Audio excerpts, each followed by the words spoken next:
Eh bien, bonsoir. Bonsoir Jean-Marc Manac. Bonsoir Vavin. Bonsoir Joey McNamee.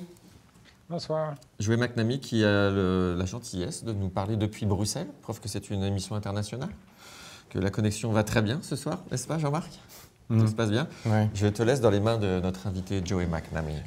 Vous êtes le responsable d'EDRI. Est-ce que vous pouvez nous expliquer un petit peu ce que c'est qu'EDRI? IDRI est une association de 32 associations de défense de droits civils en ligne qui viennent de 20 pays européens. C'est la coalition de la plupart des organisations, des ONG de défense des libertés et de la vie privée sur Internet et pas seulement. Oui, c'est exactement ça. D'accord. Donc, nous, on vous contacte aujourd'hui parce qu'il y a un petit peu urgence en ce moment au Parlement européen. Il y a une immense, apparemment la plus grosse opération de lobbying de la part des autorités et des entreprises américaines qu'on n'ait jamais vue à Bruxelles. Est-ce que vous pouvez nous en parler un petit peu? Oui, donc en fait, c'est l'opération de lobbying qui est, je pense que c'est le record mondial. On n'a jamais vu un lobby comme ce qui se passe maintenant. Donc, nous avons une directive de 1995 sur la protection de la vie privée. Et étant donné qu'il y a eu beaucoup de progrès technologiques depuis 1995, la Commission a décidé de renouveler la directive et elle a proposé en janvier de l'année dernière une régulation. Et depuis la publication de cette proposition de régulation, il y a eu un lobby extraordinaire et des entreprises américaines et aussi du gouvernement américain pour minimiser leur obligation de protection de données personnelles. Alors, ce qu'il faut bien comprendre, c'est que le cadre européen n'est pas du tout le même qu'aux États-Unis. C'est-à-dire qu'en Europe, il y a une directive sur la libre circulation des données personnelles qui permet d'échanger entre pays des données personnelles parce qu'il y a des niveaux de protection de la vie privée, alors qu'aux États-Unis, ils n'ont pas de loi comme ça. Donc, au niveau fédéral, il y a très peu de lois aux États-Unis. Il y a des lois dans certains États, mais au niveau fédéral, il y a très, très peu. Il y a juste une loi sur la protection d'enfants.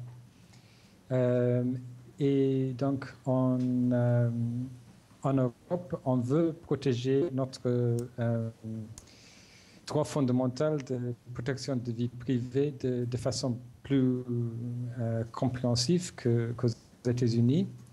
Et les entreprises américaines veulent éviter ces obligations. Alors, aux États-Unis, il y a quand même la Federal Trade Commission, qui est la commission chargée d'encadrer les pratiques du business. Et c'est elle qui est en charge de la protection des données personnelles. Oui, mais juste le Federal Trade Commission ne peut implémenter que les lois qui existent ou les accords qui existent. Et donc, s'il n'y a pas de loi, il n'y a pas grand-chose qui peut être fait par la Federal Trade Commission.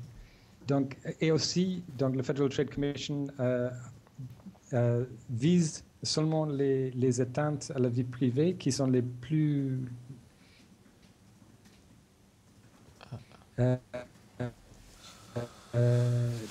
grandes atteintes. Donc, ils ne peuvent pas tout faire. Et la Federal Trade Commission ne prétend pas pouvoir contrôler tout ce qui se passe non plus. Alors, il y a à peu près 3000 amendements qui ont été déposés et oui, on a découvert il y a une dizaine de jours qu'un certain nombre de ces amendements avaient été déposés par des eurodéputés et ce sont en fait des copier-coller d'amendements de la Chambre de commerce américaine ou d'eBay ou de Facebook. Est-ce que vous pouvez donner des exemples de ce qui gêne apparemment les Américains? Il y a plusieurs choses. Donc, il y a la définition de données personnelles. Il y a l'exception pour l'intérêt légitime de l'entreprise. Il y a l'obligation d'informer le citoyen quand il y a un problème de sécurité avec ces données. Il y a les règles sur l'exportation des données à des pays tiers. Donc, il y a plusieurs choses qui gênent ces entreprises. Concrètement, ça se traduit comment? Parce que par exemple, j'ai cru comprendre que en cas de défaut de protection des données personnelles de leurs clients, une entreprise pourrait être pénalisée jusqu'à 2% de son chiffre d'affaires. Oui, donc jusqu'à 2%. Donc, si un cours dans un État membre pense qu'il y a eu une atteinte très grave à la vie privée de beaucoup de citoyens, ça pourrait arriver que la pénalité pourrait être 2%. Mais le lobbying fait en sorte que dans tous les cas, ce serait toujours 2%. Et ça, c'est bien sûr complètement faux. Alors, il y a un autre exemple que j'ai vu passer, c'était la notion de pseudonyme. C'est-à-dire qu'ils disent, à partir du moment où on utilise des pseudonymes, ce ne sont pas des données personnelles. C'est-à-dire que concrètement, les gens qui utilisent un pseudonyme sur Twitter, ça ne relèverait pas de la loi. Oui, exactement. Et même, donc j'ai vu, il y a ce qu'on appelle un amendement de compromis dans la commission industrie qui sera voté mercredi. Et leur définition de pseudonyme serait, par exemple, votre nom si votre adresse n'est pas connectée. Donc, les définitions sont extrêmement souples. C'est-à-dire qu'on donne le nom 2020, on ne dit pas qu'il habite, on ne dit pas l'adresse où il habite, et là, ce n'est pas considéré comme une donnée personnelle. Oui. Donc, par exemple, si votre nom, c'est Jean Dubois, donc, étant donné qu'il y a plusieurs Jean Dubois en France, on ne peut pas vous identifier juste avec votre nom. Donc, il faut associer d'autres données avec votre nom afin de vous identifier. Et selon cette définition, Jean Dubois n'est pas votre nom, c'est votre pseudonyme. Il y a d'autres exemples comme ça relativement absurdes que vous avez vu passer? Donc, il y a donc c'est un peu difficile à expliquer. Il y a un amendement. Donc, la Commission a proposé, donc, dans une situation où il y a un grand risque pour la vie privée du citoyen, il faut faire des choses suivantes. Et un député britannique a fait un amendement qui dit « sauf s'il n'y a pas de grand risque ». Donc, ça ne veut strictement rien dire. Donc, en cas de risque, sauf s'il n'y a pas de risque. Exactement. Ouais, c'est clair. Alors, j'ai vu pas... Je voulais dire, franchement, il y a des choses qui se passent dans ce dossier qui sont absurdes, qu'on n'a jamais vues. Vous avez d'autres exemples de choses comme ça? Donc, pas sous mes doigts, mais... Parce que moi, je voyais par exemple, il y a un amendement également qui dit que les entreprises ne sont pas obligées de rendre les données personnelles à leur titulaire sous un format électronique. C'est-à-dire qu'elles ne pourraient rendre les données que sous format papier. Ce qui est absurde quand on a rempli, nous, des formulaires électroniques. Oui, sur la question de portabilité des données, il y a des suggestions bizarres, absurdes, comme si les lobbyistes n'avaient même pas lu la proposition de la Commission. Il y a une proposition d'une association qui s'appelle Eurofinas, une association de fournisseurs de crédit, qui dit... Donc, ils disent qu'on ne peut pas donner aux citoyens leurs données parce qu'ils peuvent recevoir les données, les falsifier et les donner à une autre entreprise qui, elle, ne ferait pas de vérification. Et comme ça, on pourrait avoir de fraude. Ouais, parce que ce qu'il faut bien comprendre, c'est que là, cette action de lobbying en ce moment à Bruxelles, c'est pas que les groupes comme Facebook, Google, eBay, etc. C'est aussi beaucoup des banques et des assurances qui, eux, traitent énormément de données personnelles. Oui, mais il y a beaucoup d'exceptions déjà pour la lutte contre la fraude, contre le blanchiment de fonds, etc. Donc, les lobbyistes ont tendance à lire le texte sans comprendre qu'il y a déjà un contexte, que c'est déjà qu'il y a déjà des exemptions pour la lutte contre la fraude, etc.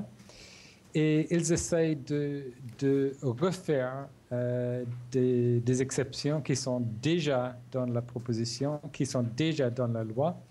Et ces amendements ne servent que à rendre la proposition plus compliquée et moins claire et pour les banques et pour les citoyens. Est-ce que vous pouvez nous expliquer ce qui s'est passé avec Malcolm Harbour? Oui, donc M. Harbour a fait plus de copier-coller d'amendements de lobbyistes que d'autres parlementaires. Donc c'est un eurodéputé britannique. Oui. Il est aussi le président de la Commission pour la protection des consommateurs dans le Parlement européen.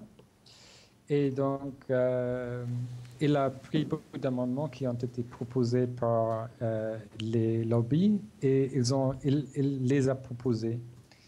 Mais donc, en fait, le problème, c'est beaucoup moins le fait qu'on fait copier-coller. Le problème, c'est qu'il y a beaucoup de députés qui, suivant les lobbies, essayent d'affaiblir la régulation. Et si ils font ça en faisant copier-coller ou s'ils font ça en prenant les amendements des lobbies et les changer, ça ne change pas grand-chose. Le problème, c'est qu'on est en train de détruire notre droit fondamental à la vie privée. Mais attendez, là vous êtes en train de nous dire que celui qui a copié-collé le plus d'amendements de la part des lobbies américains, c'est le représentant au Parlement européen des consommateurs. Il est le président de la Commission de marché intérieur et protection des consommateurs. Oui. C'est pas très rassurant ça. Et en fait, c'est ce qui est une chose qui est un peu très ironique et un peu triste, c'est que en général, la Commission industrie du Parlement européen est beaucoup plus favorable aux intérêts des citoyens que la Commission protection des consommateurs.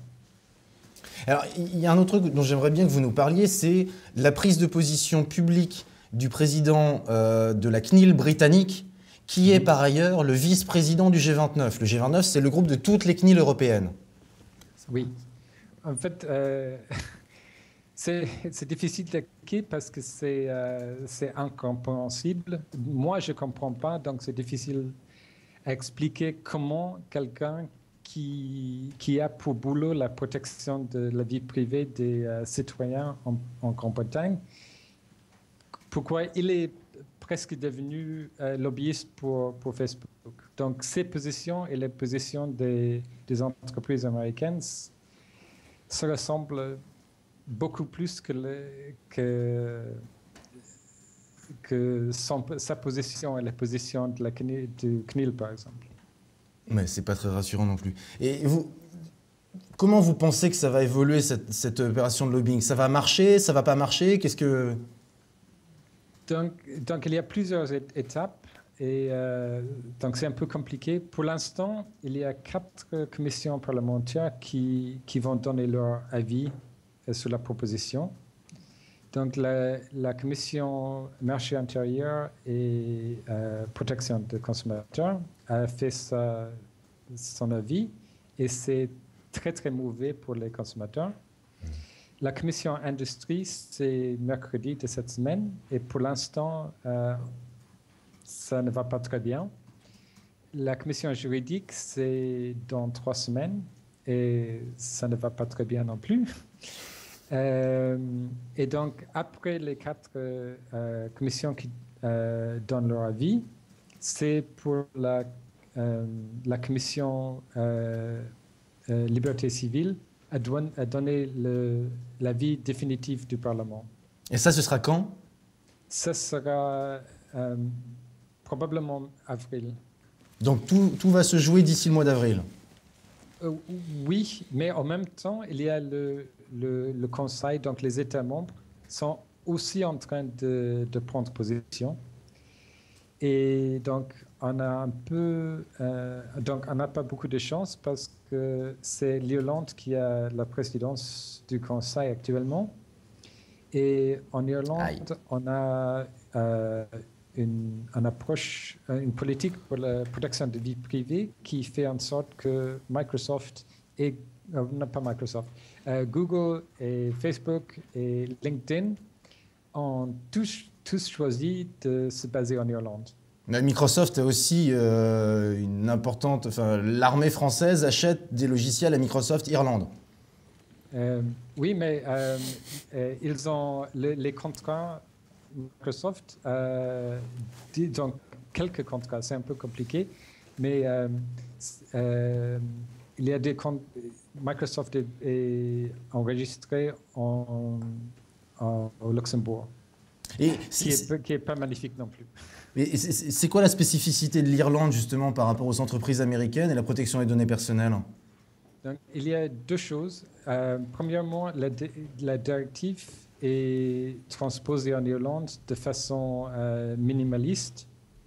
Et deuxièmement, l'autorité de protection, donc le CNIL irlandais, est aussi très très faible.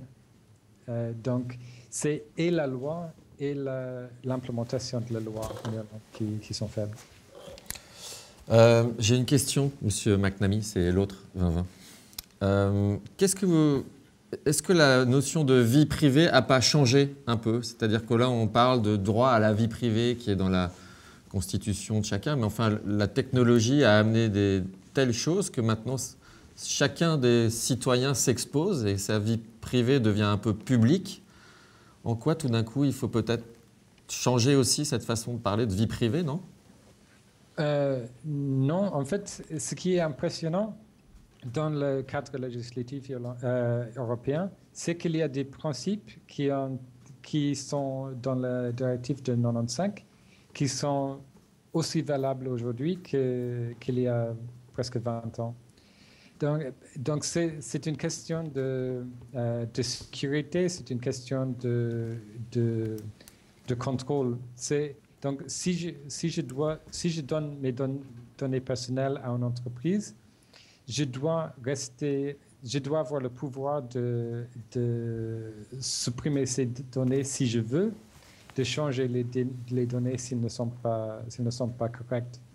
Donc, c'est vrai on vit beaucoup plus on a beaucoup moins de vie privée, mais il faut quand même qu'on ait tout autant de contrôle sur ces données qu'avant.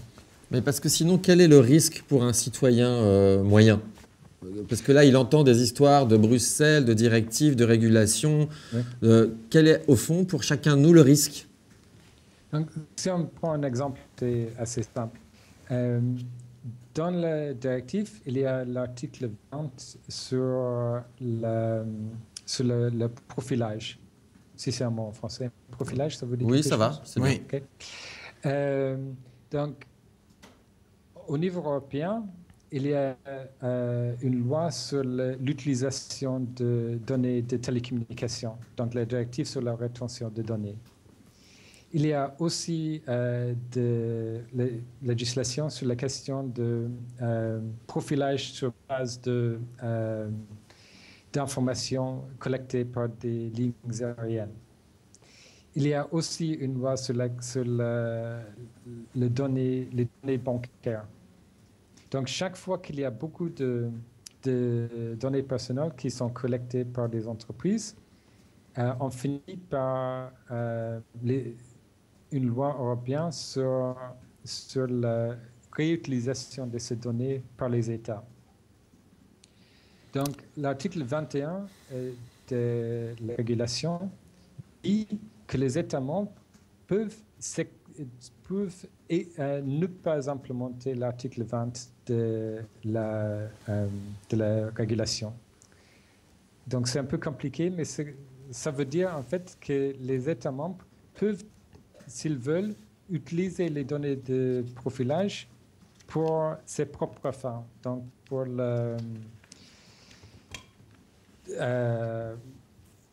l'implémentation de la loi. Donc, si on veut savoir, par exemple, si vous êtes peut-être quelqu'un qui télécharge illégalement ou si vous êtes peut-être potentiellement quelqu'un qui pourrait porter atteinte à n'importe quelle loi, ils peuvent utiliser les données de profilage des entreprises. Je ne sais pas si c'était clair. Si, je crois que c'est clair quand on connaît un peu le dossier, mais je me mets toujours à la place de ma maman. D'accord. Et qui va me dire, ouais, là, je vois toujours pas... Bah, Parce que tout le monde a l'air très embêté de cette affaire. Moi, je vois juste une histoire de commerce, bon, comme il y en a d'autres. Oui, donc si par exemple votre mère... Donc le profilage, c'est essayer de rater des choses sur les gens. Donc si par exemple votre mère cherche...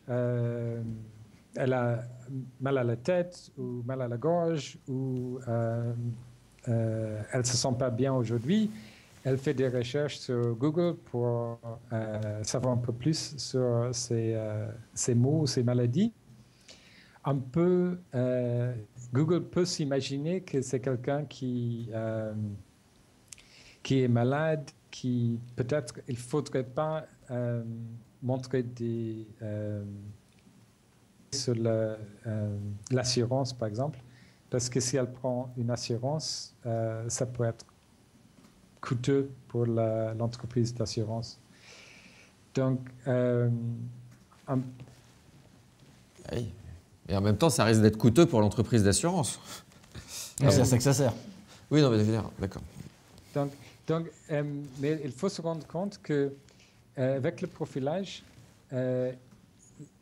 on sait que ce n'est pas exact, on sait qu'on fait des fautes, mais si on a raison en 80% ou 90% des fois, on s'en fiche qu'il y a 10% ou 20% qui ne sont pas corrects. Mais s'il y a un effet négatif pour ces 10 ou 15%, c'est très important pour eux, bien que ce ne soit pas très important pour les entreprises qui font le profilage. Jean-Marc ?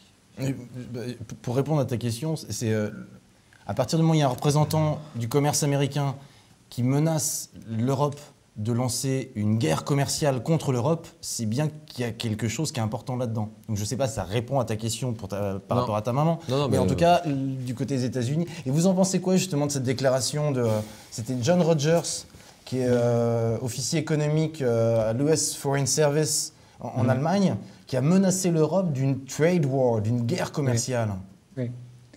Oui, donc on a dit presque la même chose le lendemain au Parlement européen.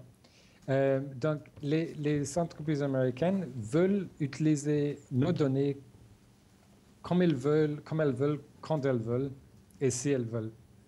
Et c'est à cause de ça que le gouvernement américain fait un lobby extraordinaire.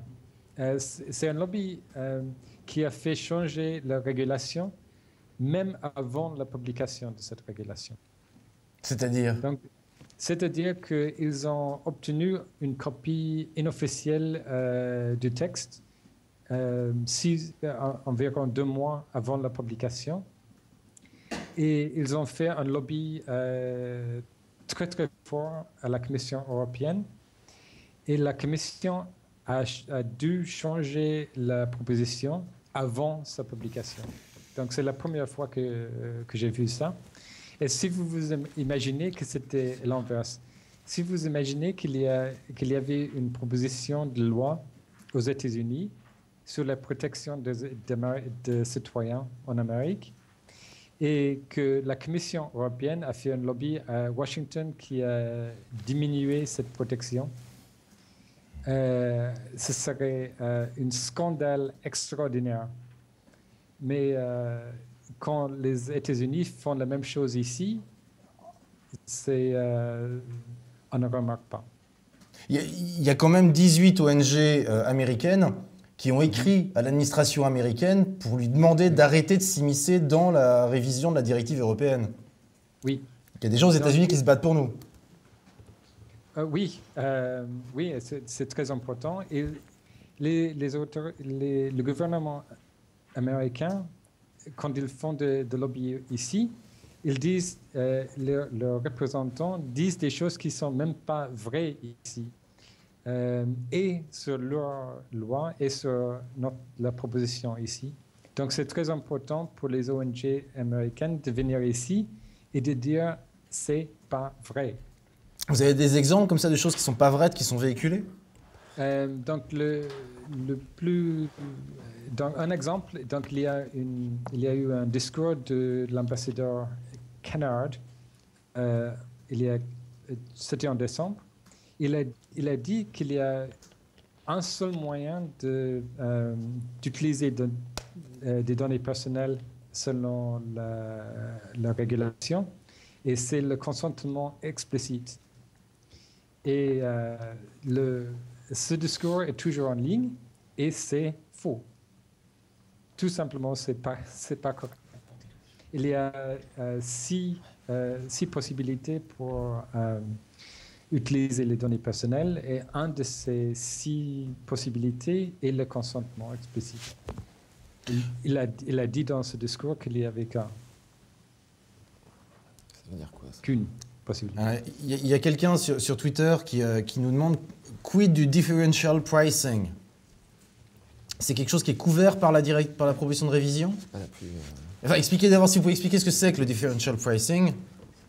Donc j'imagine qu'il veut dire que selon le profilage, on vous Voilà. propose Un tarif à la tête du client en fonction du profil du client. Oui, donc je pense que ce serait la façon la plus explicite de le faire, mais c'est tout aussi possible qu'on n'offre même pas un service à quelqu'un à cause de son profil. Mais là, avec la proposition de révision de la directive, est-ce que ce sera toujours possible de faire du differential pricing ou pas? Ça dépend un peu de ce qu'on que ça veut aura dire, à la ouais. fin. Pour l'instant, les amendements parlent d'effets injustes. Donc c'est un peu difficile de voir. Donc si c'est injuste ou pas. Donc ce serait pas évident pour le consommateur. Donc si vous allez sur un site et si le prix est 20 €, comment est-ce que vous allez savoir si quelqu'un d'autre a un prix de 19 € par exemple? Oui, parce que c'est ça, le differential pricing, c'est le fait que pour un internaute donné, c'est à 20 €, mais pour un autre internaute qui lui vient pour la première fois sur le site, ce sera 19, Oui. alors que pour quelqu'un qui revient pour la 10e fois, ça va être à 25. Oui. Si on Oui, fait c'est vraiment pas le prix à la tête du oui. client. Oui, c'est pas forcément. Ça dépend un peu, premièrement, si c'est sur base d'un profil ou pas. Et donc, ça peut être un peu s'imaginer qu'on peut limiter le differential pricing sur base de la régulation, mais pas forcément. Si ce n'est pas basé sur un profil, on ne peut pas l'interdire à cause d'une loi sur le profilage. Mais là, la proposition de révision de la directive n'empêche pas le profilage, n'empêche pas le commerce des données personnelles, n'empêche pas le fait de louer des données personnelles ou d'établir des profils de clients. Donc, c'était 3 questions un peu différentes. Pardon. Donc, il y a un article sur le profilage et la Commission veut limiter le profilage et de donner beaucoup de pouvoir aux citoyens. Donc, il faut donner son consentement pour le profilage. Pour le commerce en données personnelles, c'est aussi limité. Il faut que le citoyen donne son consentement pour l'utilisation de ces données personnelles, sauf si c'est nécessaire pour un contrat ou s'il y a une obligation législative pour utiliser les données. Donc, tout ce que vous avez dit, les 3 exemples que vous avez donnés, Il y a des restrictions proposées dans la directive. Alors concrètement, pour un utilisateur de Facebook, qu'est-ce que ça changerait si la proposition était adoptée en l'état? Donc, il y a plusieurs changements. Premièrement, le consentement pour l'utilisation de ces données serait beaucoup plus clair et explicite. L'utilisateur aurait droit à avoir toutes ces données s'il voulait quitter Facebook ou aller ailleurs. Il pourrait demander que toutes ces données seraient supprimées par Facebook. Et il pouvait dire non au profilage fait par Facebook s'il ne voulait pas ce genre d'utilisation de ces données. D'accord. Et donc Facebook, donc ça veut dire aussi que pour les régies publicitaires qui qui suivent les internautes pour arriver à établir des profils, eux aussi devraient demander leur autorisation préalable avant de pouvoir effectuer une traçabilité des internautes, c'est ça? Oui. Et donc, or, le problème, c'est que la majeure partie des internautes ne connaissent pas l'existence de ces régies publicitaires parce qu'ils ne sont jamais contactés.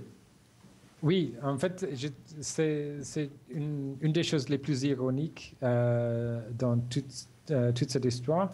Les entreprises de publicité en ligne disent qu'ils n'arrivent pas à communiquer aux internautes. Et franchement, si ce sont des professionnels en publicité en ligne, ils devraient pouvoir communiquer aux citoyens, aux internautes pour obtenir leur consentement. Parce que je ne sais plus si c'était, je crois que c'est dans un papier que vous avez fait, il y a 1200 entreprises qui vivent du business des données personnelles, une cinquantaine de régies publicitaires qui se sont spécialisées dans ce business-là. Donc en fait, il n'y a pas... Oui, c'est ça, c'est la déclaration de Bruxelles. Vous êtes signataire donc, dans la déclaration de Bruxelles qui a été signée, là c'était fin janvier, par un grand nombre d'ONG. Oui. Il parle de plus de 1200 compagnies sont spécialisées dans la marchandisation de nos données personnelles sans qu'on soit tenu au courant. Et à chaque fois qu'on navigue, qu'on surfe sur Internet, il y a plus de 50 entreprises qui surveillent ce qu'on y fait. Oui, donc si vous vous imaginez qu'on aurait la même situation avec la propriété intellectuelle, s'il y avait des entreprises qui ne faisaient que obtenir des chansons, des films et de les utiliser parce que personne n'a dit non, on aurait un nouveau Adobe tout de suite.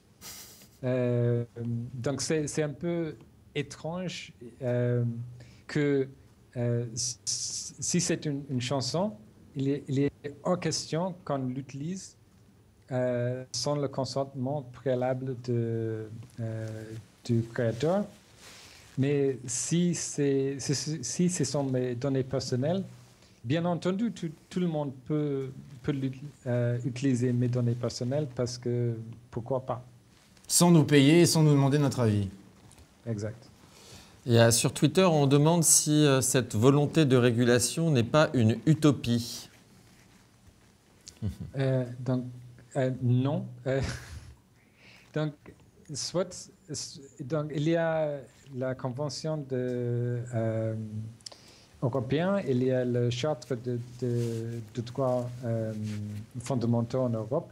Soit on croit que ses propres données personnelles sont à protéger, soit on dit qu'on peut mettre des caméras dans le salon de chacun pour être certain que tout se passe bien. Donc, il y a des limites, il y a toujours des limites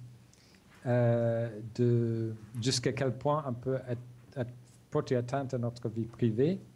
Et donc, cette discussion à Bruxelles actuellement établit les limites. Et dire qu'il n'y a pas de limites, c'est une dystopie, c'est pas une utopie. C'est un quoi? J'ai pas entendu. C'est une dystopie. Une dystopie. C'est le contraire de l'utopie, c'est un cauchemar. D'accord. Ça vient de dystop. Dystop. Avec, non, je fais des vannes. Des Y.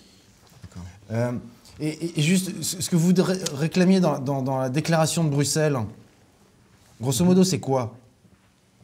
C'est que le citoyen doit avoir le pouvoir de gérer ses propres données personnelles. En bref. Et donc concrètement, aujourd'hui, qu'est-ce qu'on peut faire par rapport à cette proposition de révision de directive? Pour influencer le résultat, vous voulez dire? Oui. Pour faire que ce soit plus de l'ordre de l'utopie que la dystopie. On peut prier.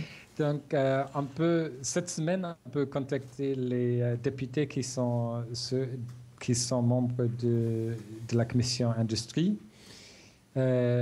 Jusqu'à mi-mars, on peut contacter les députés qui sont dans la commission juridique. Et le rapporteur dans la commission juridique, c'est une Française, Marielle Gallo. Et jusqu'à un vote en commission de liberté civile, on peut contacter les députés qui sont membres de cette commission. Madame Gallo, c'est pas elle qui est très proche des ayants droit de l'industrie culturelle et enfin, qui est plus proche du business que de la vie privée?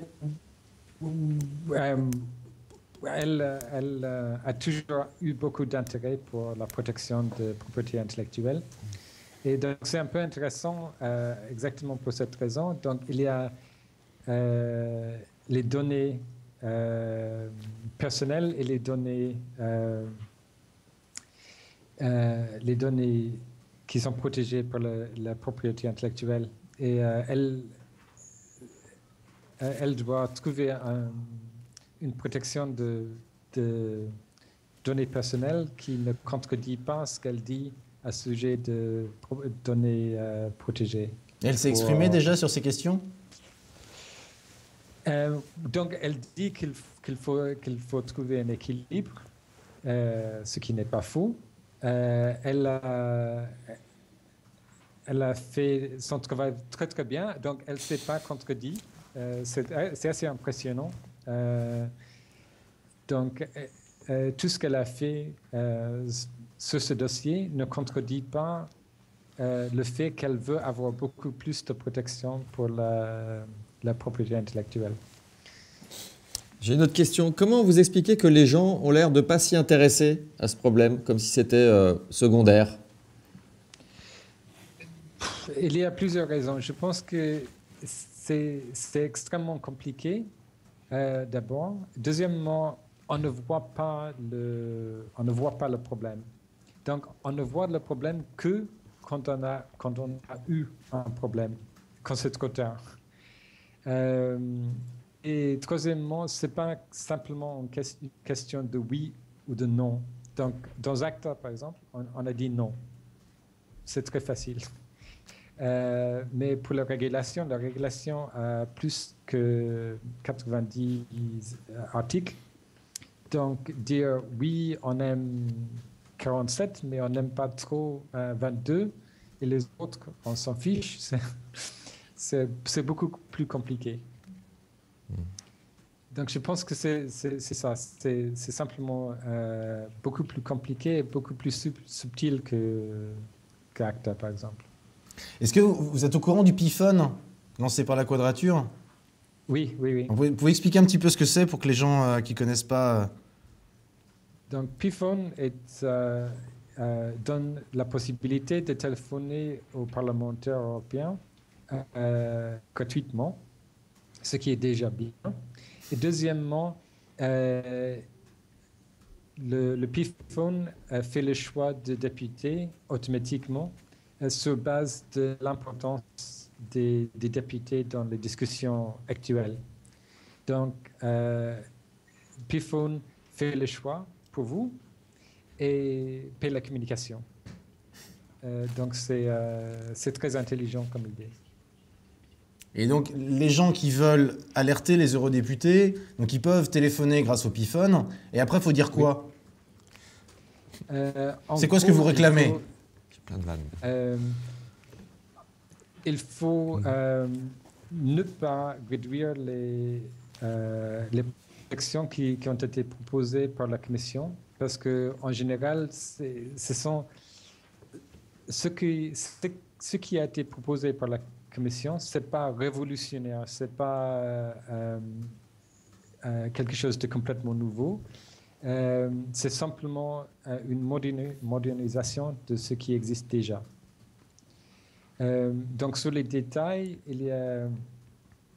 il faut surtout pas faire des amendements sur la définition de données personnelles. Il faut surtout pas changer la définition d'intérêt légitime, parce que c'est déjà très faible qui a été proposé par la Commission, et l'affaiblir encore plus serait désastreux. Et aussi, pour l'exportation de données à des pays tiers, c'est déjà très faible, donc affaiblir encore, ce serait aussi désastreux. Joey, je vais vous demander un exercice en anglais. Si vous deviez dire en anglais, avec toute votre fougue irlandaise, quels sont les enjeux de ce dossier? Imaginez que vous deviez convaincre un Irlandais de votre pays en anglais. On sera là, on traduira. Okay. This regulation is about the control of your personal data, of your personal space. If it's weakened, it's going to weaken your ability to control your personal data. It's going to lead to your data being exported to foreign countries where you have no control. It's going to allow companies to collect data without your consent, to pass on your data to other people, other companies without your consent. It will allow companies to make guesses about who you are, what you do, what you might do, what your health is, whether you might be a criminal, whether you might be downloading illegally, anything that can then be used either by that company or by the state to decide how you should be treated. Well, that's clear. I've got another question, is that, in fact, there's not only one text, there are two texts, because there's another text which covers the free exchange of personal data between police and justice officers. Mm-hmm. Could you talk a little bit about this other text? Or not? No. Yeah, it's quite complicated. There's a council decision on the exchange of data by police and law enforcement authorities, and that's also being discussed at the moment, and it's in two committees, Legal Affairs and Civil Liberties. The member states of the European Union generally don't like it very much. The United States hates it, and as with the regulation, there are attempts to weaken it substantially. It's also a little bit difficult because criminal measures are covered in the directive, whereas civil measures are covered by the regulation. So the relationship between the directive and the regulation is a legal nightmare. Okay, thank you. OK, for me. C'était tellement compliqué que même en anglais, ça n'a rend Non. l'explication plus facile. Merci. Ben, je vous remercie beaucoup en tout cas, Joe. Thank you, Joe. Thank you, Joe. Merci. Et puis, bon courage. Ouais. Merci, et veuillez accepter mes excuses pour mon français de... Parfait, parfait cheval français. irlandais. Le français est parfait. De Le sujet est cheval compliqué. irlandais. Ah oui. Ah, merde, j'ai coupé sa vanne. Ok. On l'a. Bonne soirée tout le monde. Bonne soirée, merci soirée. Monsieur McNamee. Au revoir, Joe. Bye, Au Joe. revoir.